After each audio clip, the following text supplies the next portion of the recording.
wisdom. He isn't able to really think straight.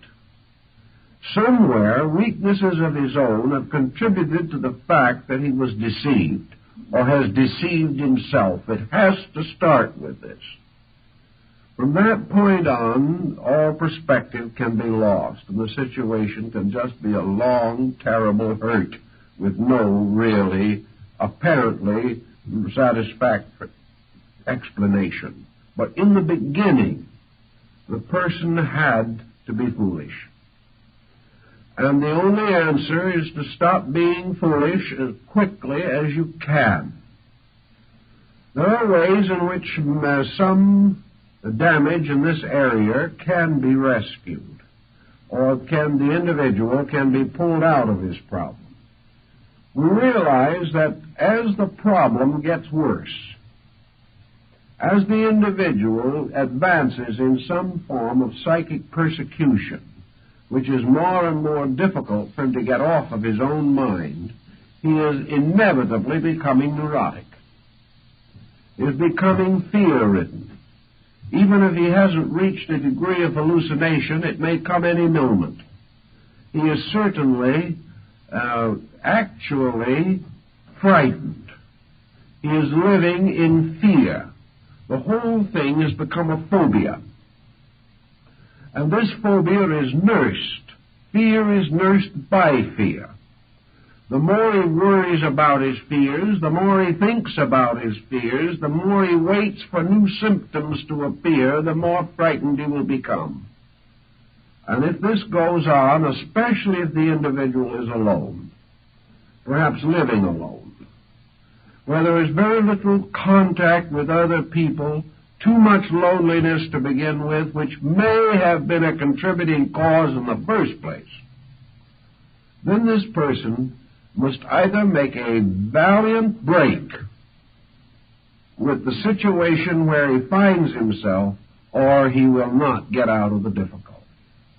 And unfortunately, it is not a difficulty that will cure itself, nor will it get better unless something is done about it.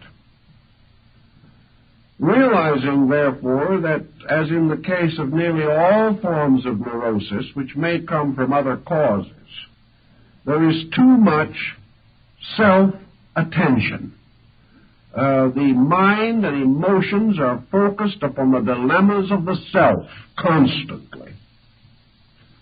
This means that little by little it becomes a 24-hour vigil of psychic self-defense against the unknown. The individual doesn't dare sleep.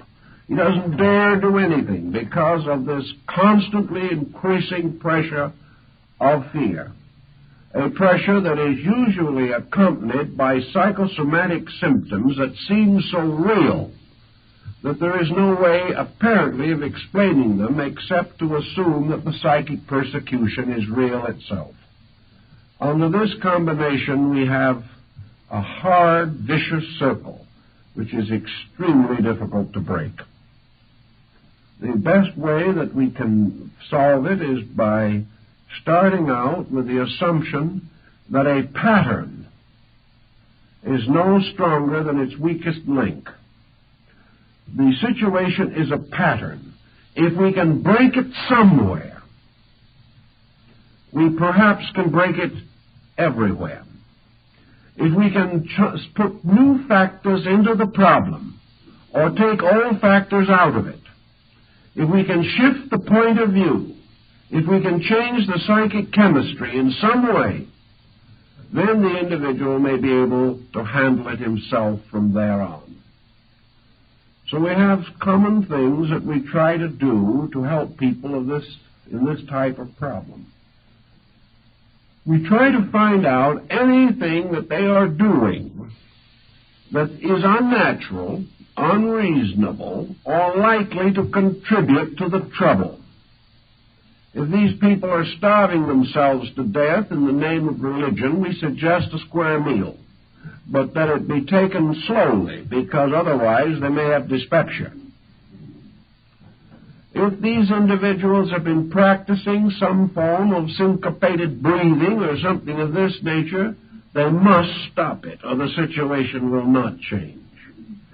If these people have left the world because it is so materialistic and so unspiritual that it is constantly hurting their very, very subtle etheric bodies, we suggest strongly they go back in the world and reestablish contact.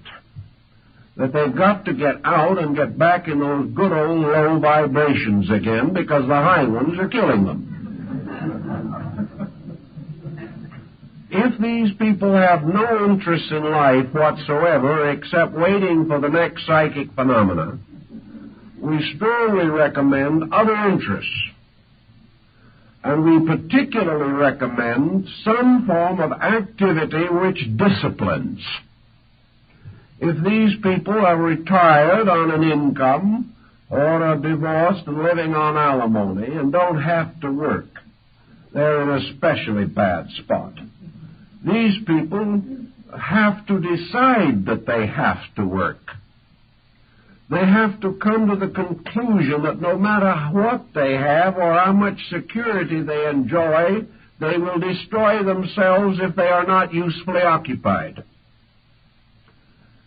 We find then the importance of these people training some part of their natures.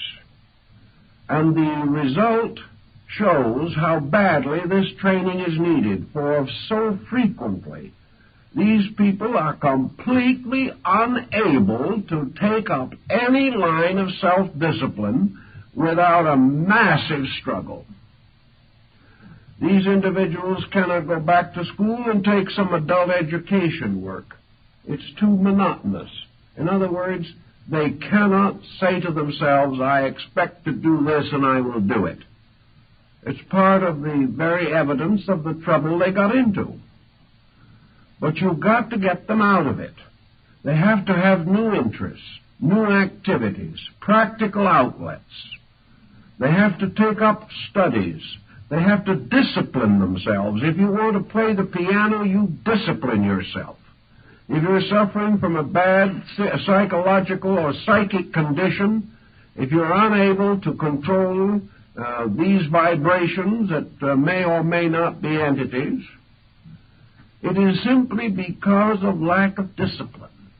If you will discipline yourself somewhere, it will show all over you. Therefore, if we can get this individual who has never made up their own mind clearly on any subject in their entire lives, but who thinks they're just on the suburbs of heaven, if you can get this individual to go out and study music for 5 years, doing scales for the first 3,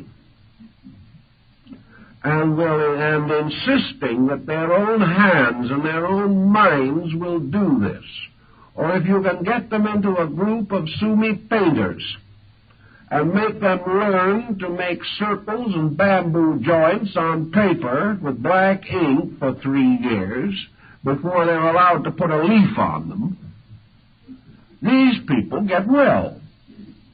Why? Because they have suddenly learned that they can make their minds and emotions do what is required of them. The person becomes positive. He has some accomplishment. He has some ability. It usually takes from 1 to 3 months for a discipline to become a fascinating thing. The first 2 or 3 months, it is drudgery. But if a person really has some qualities within his own nature, he will develop a growing interest in the new things that are of interest or value to him. So if he can hold on for 2 or 3 months, the subjects will probably take over a large part of his habit mechanism. He will then go on and find that he has learned how to learn.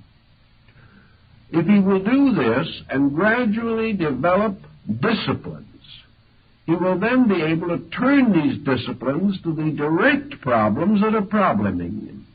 He will be able to turn these disciplines to fear. He will find that he is able to control fear in himself. He will be able to control his own spiritual ambitions and realize that he's probably not quite ready for nirvana.